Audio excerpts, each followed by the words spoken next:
Hello दोस्तों, एक बार पुनः आप लोगों का दीपित भाई पर स्वागत है। आप लोग कैसे हैं? मैं आशा करता हूं आप लोग अच्छे होंगे तथा अपने अध्ययन कार्य में पूरी ऊर्जा और शक्ति से लगे होंगे।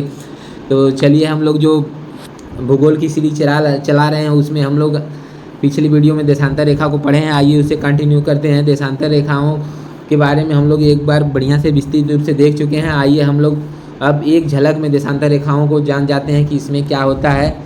तो हम इन्हें एक झलक में या इनको कह लिया जाए कि देशांतर रेखाओं का आइए रिव्यू देख लेते हैं। तो आइए हम लोग जानते हैं कि देशांतर रेखाएं पृथ्वी पर उत्तर से दक्षिण दिशा में खींची गई हैं। ये पृथ्वी का उत्तरी छोर है, ये दक्षिणी छोर है, अर्थात ये उत्तरी ध्रुव है, ये दक्षिणी ध्रुव है। इन्हें मिलाती हुई जो रेखाएं खींची जाती हैं वो क्या कहलाती हैं? देशांतर रेखाएं कहलाती हैं। तो खींच लीजिए, ये देखिए देशांतर रेखाएं ऐसे खींची जाती हैं।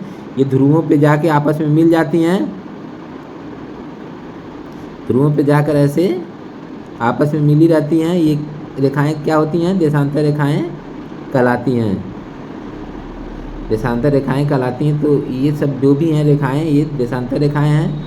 देशांतर रेखाएं एक एक डिग्री के अंतराल पे खींची जाती हैं। एक एक डिग्री के अंतराल पर जिस तरह से अक्षांश रेखाएं एक एक डिग्री के अंतराल पे खींची जाती हैं, उसी तरह देशांतर रेखाएं भी एक एक डिग्री के अंतराल पे खींची जाती हैं। देशांतर रेखाएं अर्धवृत्ताकार होती हैं। अर्धवृत्ताकार होती हैं। देशांतर रेखाएं क्या होती हैं? अर्धवृत्ताकार होती हैं। अर्धवृत्ताकार होती हैं। और जबकि अक्षांश रेखाएं क्या थी? वृत्ताकार थी। तो अक्षांश रेखाएं अर्धवृत्ताकार होती हैं। ये काल्पनिक होती हैं। क्या होती हैं? काल्पनिक होती हैं। काल्पनिक होती हैं। और ये देखिए, जो ये पहली वाली ये जो रेखा है इसे बोलते हैं 0 डिग्री देशांतर रेखा। ये 0 डिग्री देशांतर रेखा है। ये 0 डिग्री देशांतर रेखा है। ये पृथ्वी को यहाँ से इधर, इसके इधर ये क्या कहलाता है? पूर्वी गोलार्ध कहलाता है। और इसके इधर वाला पोर्शन पश्चिमी गोलार्ध कहलाता है। ये पृथ्वी को 2 बराबर भागों में बांटती है।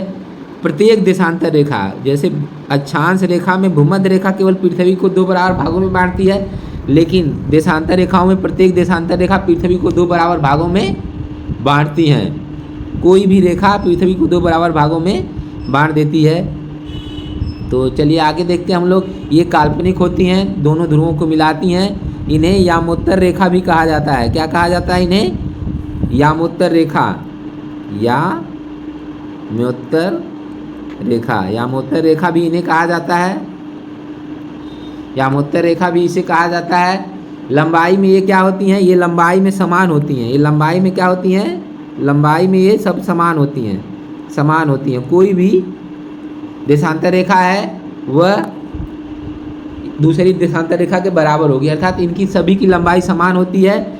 भूमध्य रेखा पर इनके बीच की दूरी अधिकतम होती है।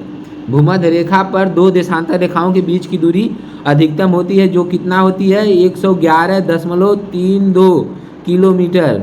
कितना होती है? 111.32 किलोमीटर होती है।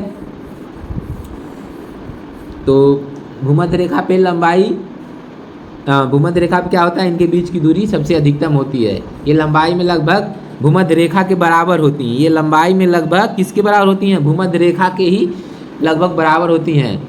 ध्रुवों की तरफ जाने पर इनके बीच की जो दूरी होती है वह घटने लगती है। जैसे देखिए यहाँ पे ज़्यादा है, फिर जैसे जैसे ध्रुव की तरफ जाएंगे इनके बीच की दूरी क्या होती है? कम होने लगती है। और ध्रुव पे जा करके इनके बीच की दूरी एकदम शून्य हो जाती है, अर्थात ये आपस में जाके सट जाती हैं। ध्रुवों पे देखिए जाके सट गई हैं दोनों। हर रेखा आके यहीं पे सट जाएगी ध्रुवों पर। तो ध्रुवों की तरफ जाने पर इनके बीच की दूरी कम होने लगती है और ध्रुव पे जाकर ये इनके बीच की दूरी शून्य हो जाती है और ये आपस में सट जाती हैं। और ध्यान दीजिए, ये इसमें क्या होता है कि ये प्रत्येक देशांतर रेखा पृथ्वी को 2 बराबर भाग में बांटती है। प्रत्येक देशांतर रेखा पृथ्वी को 2 बराबर भाग में बांटती है, इसीलिए इन्हें क्या कहा जाता है? प्रत्येक देशांतर रेखा पृथ्वी को 2 बराबर भाग में बांटती है, इसीलिए इन्हें बृहत वृत्त कहा जाता है। बृहत वृत्त या कहते हैं ग्रेट सर्किल। क्या कहा जाता है? ग्रेट सर्किल कहा जाता है इन्हें। तो बृहत वृत्त क्यों कहा जाता है? क्योंकि ये पूरी पृथ्वी को 2 बराबर भागों में बांट देती हैं प्रत्येक देशांतर रेखा। चलिए आगे जानते हैं। हम जानते हैं इनकी टोटल संख्या कितनी होती है? 360 होती है। 360 कैसे होती है? ये 0 डिग्री की जो देशांतर रेखा है, इसके इधर पश्चिम में 180 देशांतर रेखा होती हैं और पूर्व में भी 180 देशांतर रेखा होती है। तो पूर्वी देशांतर रेखाओं की संख्या 180 होती है, पश्चिमी देशांतर रेखाओं की भी संख्या 180 होती है। और ध्यान दीजिएगा कि ये जो इसके 0 डिग्री के पीछे जो एक रेखा होती है वह 180 डिग्री देशांतर रेखा होती है। वह कितना होती है? 180 डिग्री देशांतर रेखा होती है। उसकी गणना जब हम पश्चिम से करेंगे तब भी वह जाके यहाँ मिलेगी और पूरब से करेंगे तब भी जाके यहाँ पीछे मिलेगी। तो ये पूरब से भी एक ही रेखा की गणना हो जाती है और पश्चिम से भी एक ही रेखा की गणना हो जाती है। इसका मतलब 180 डिग्री पूर्वी देशांतर और 180 डिग्री पश्चिमी देशांतर रेखा एक ही रेखा है। एक ही रेखा है। एक ही रेखा को पूरब से जब गणना करेंगे तो पूर्वी 180 डिग्री देशांतर रेखा कहते हैं और उसी को पश्चिम से गणना करेंगे तो उसी को पश्चिमी 180 डिग्री देशांतर रेखा कहते हैं। तो वह दोनों एक ही है। तो इसका मतलब कि 180 और 180 360 में से एक कम हो जाएगा, तब हो जाएगा 359 हो जाएंगी। 0 के अलावा 0 डिग्री के, यही तो कहा जा रहा है 0 डिग्री के इधर 180 और 180 इधर। तो उसमें हम देख रहे हैं कि एक दोनों 2 बार गणना हो जा रही, 359 हुई और 0 वाली एक तो 359 और प्लस 0 वाली एक तो कितना हो जाएगा? 360 हो जाएगा। अब इस तरह से इनकी संख्या कितना होती है? 360 होती है। अब आइए आगे देखते हैं 0 डिग्री की जो देशांतर रेखा है, जो 0 डिग्री की देशांतर रेखा है ये क्या करती है? ये इंग्लैंड के लंदन, जो लंदन है, लंदन के पूर्व में स्थित एक जगह है ग्रीनविच। क्या है जगह का नाम? ग्रीनविच। ये ग्रीनविच से होकर जाती है कौन? 0 डिग्री देशांतर रेखा। 0 डिग्री देशांतर रेखा इंग्लैंड में लंदन के पूर्व स्थित ग्रीनविच नामक स्थान से होकर जाती है। वहाँ एक वेधशाला है। एक क्या है? वेधशाला, जिसका नाम है रॉयल नामक एक वेधशाला है। उसी से होकर के ग्रीनविच जाती है ये 0 डिग्री देशांतर रेखा। 0 डिग्री देशांतर रेखा जाती है। इसे ग्रीनविच रेखा भी कहा जाता है क्योंकि ये ग्रीनविच से होकर जाती है, इसीलिए इसे ग्रीनविच मध्याह्न रेखा भी कहा जाता है। तो आगे हम लोग देखते हैं। तो इतना समझ गए। अब हम जानते हैं कि 0 डिग्री देशांतर रेखा को अंतर्राष्ट्रीय मानक समय रेखा भी कहा जाता है। 0 डिग्री देशांतर रेखा को क्या कहा जाता है? ये जो 0 डिग्री देशांतर रेखा है इसे क्या बोलते हैं? अंतर्राष्ट्रीय मानक समय रेखा भी कहा जाता है। ये बहुत बड़ी चीज़ है।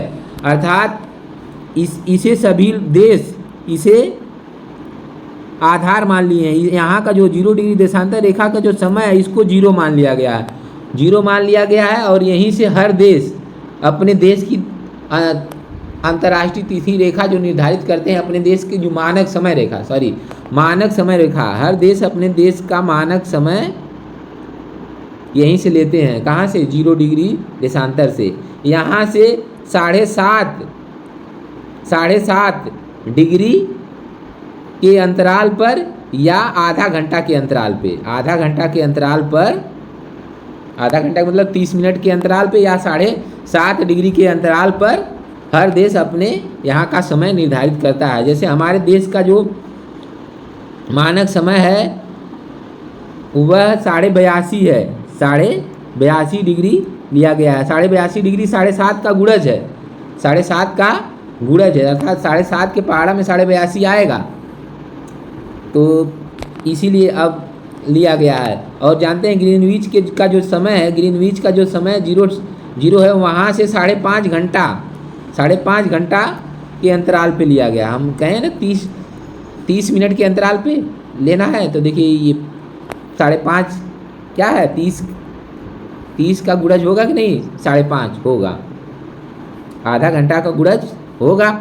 तो इसीलिए 5.5 घंटा हमारे देश का जो समय है ग्रीनविच के समय से आगे है, प्लस है, क्योंकि हमारा देश ग्रीनविच इंग्लैंड से पूरब में पड़ता है और सूर्य पहले पूरब में उगता है, इसीलिए यहाँ का जो समय है आगे चलता है, हमारे देश का समय आगे चलता है 5.5 घंटा ग्रीनविच के समय से। तो ठीक है, यहाँ तक हम लोग समझ गए। आगे समझते हैं, आगे समझते हैं हम लोग।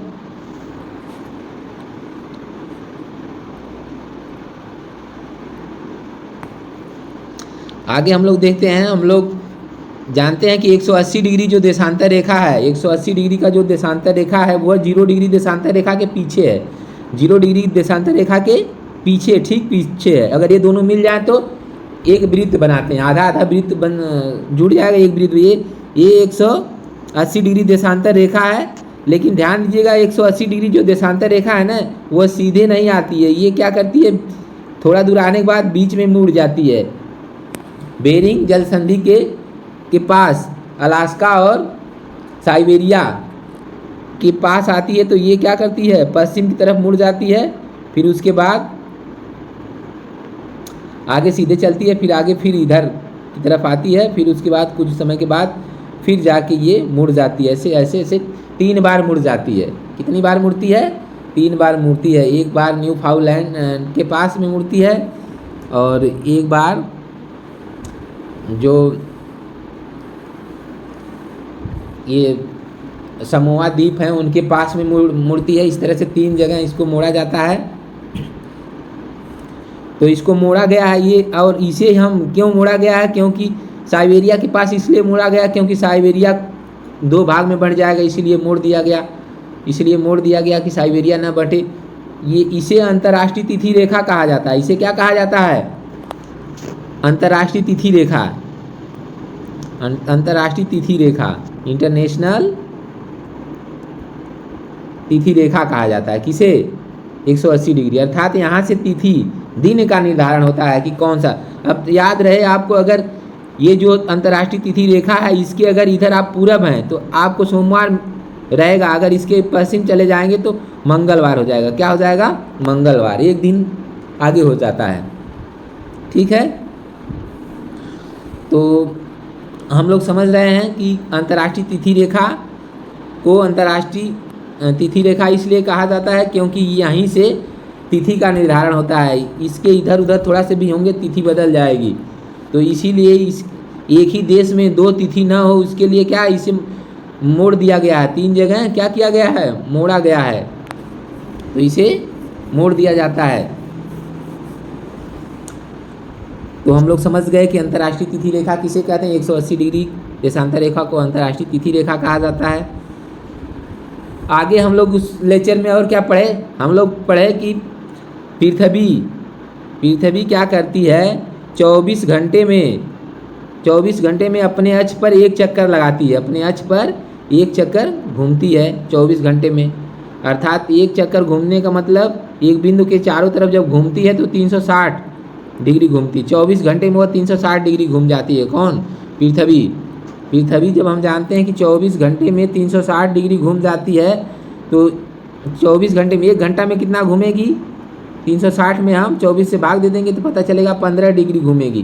कितना घूमेगी, 15 डिग्री घूमेगी 1 घंटा में। तो 15 डिग्री घूमती है 1 घंटा का मतलब 60 मिनट में। 1 घंटा का मतलब 60 मिनट में 15 डिग्री घूमती है, तो 1 डिग्री कितने में घूमेगी, 60 में 15 से हम भाग दे देंगे तो आ जाएगा 4 मिनट में। कितना मिनट में, 4 मिनट में। 4 मिनट में 1 डिग्री घूमती है पृथ्वी, 4 मिनट में 1 डिग्री घूमती है। हम जानते हैं अक्षांश देशांतर रेखाएं 1-1 डिग्री पर खींची गई हैं, तो इसका मतलब 2 देशांतर रेखाओं के बीच 1 डिग्री का अंतर होता है। 1 डिग्री बराबर 4 मिनट होता है, इसलिए 2 देशांतर रेखाओं के बीच 4 मिनट का अंतर होता है। कितने मिनट का अंतर होता है, 4 मिनट का अंतर होता है। ये बात समझ गए हम लोग। और ध्यान दीजिएगा कि जो देशांतर रेखाएं हैं उनसे समय का निर्धारण होता है। समय का निर्धारण 0 डिग्री देशांतर रेखा से होता है। आप जानते हैं और तिथि का निर्धारण आप जानते हैं कि 180 डिग्री देशांतर रेखा से होता है। और क्या होता है, स्थिति, और ये स्थिति भी बताती है, स्थिति भी देशांतर रेखाएं बताती हैं। किसी देश की स्थिति क्या है, देशांतर रेखा और अक्षांश रेखा के माध्यम से। देशांतर रेखा को YH के तौर पे यूज करते हैं और जो अक्षांश रेखा हैं उनको x अक्ष के तौर पर यूज करते हैं। हम बताए थे एक लेक्चर में कि ये देशांतर रेखा हो गई और ये अक्षांश रेखा है, x हो गई। तो अगर किसी देश की स्थिति पता करना है तो हम पता करेंगे कि यहाँ पे कौन सी अक्षांश रेखा जा रही है और कौन सी देशांतर रेखा जा रही है। इन दोनों आपस में जहाँ काटते हैं वहीं पे वह देश होता है।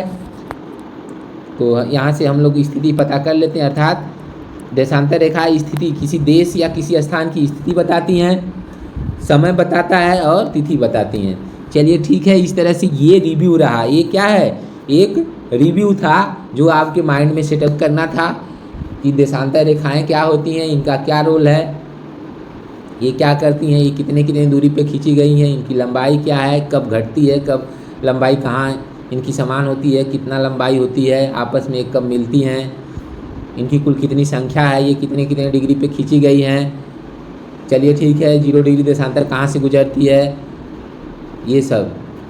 इस तरह से 180 डिग्री देशांतर रेखा को अंतर्राष्ट्रीय तिथि रेखा कहा जाता है, 0 डिग्री देशांतर रेखा को अंतर्राष्ट्रीय मानक समय रेखा कहा जाता है। चलिए ठीक है, ये सब हम लोग जान गए हैं। ठीक है, ओके, फिर मिलते हैं अगले लेक्चर में। यदि आपको ये लेक्चर अच्छा लगा है तो वीडियो को लाइक शेयर करिएगा तथा चैनल DP5 को ज़रूर सब्सक्राइब करिएगा। ओके, आप मेहनत करते रहिए, मेहनत कभी बेकार नहीं जाती है। ओके, आप सभी को धन्यवाद, best of luck, thank you.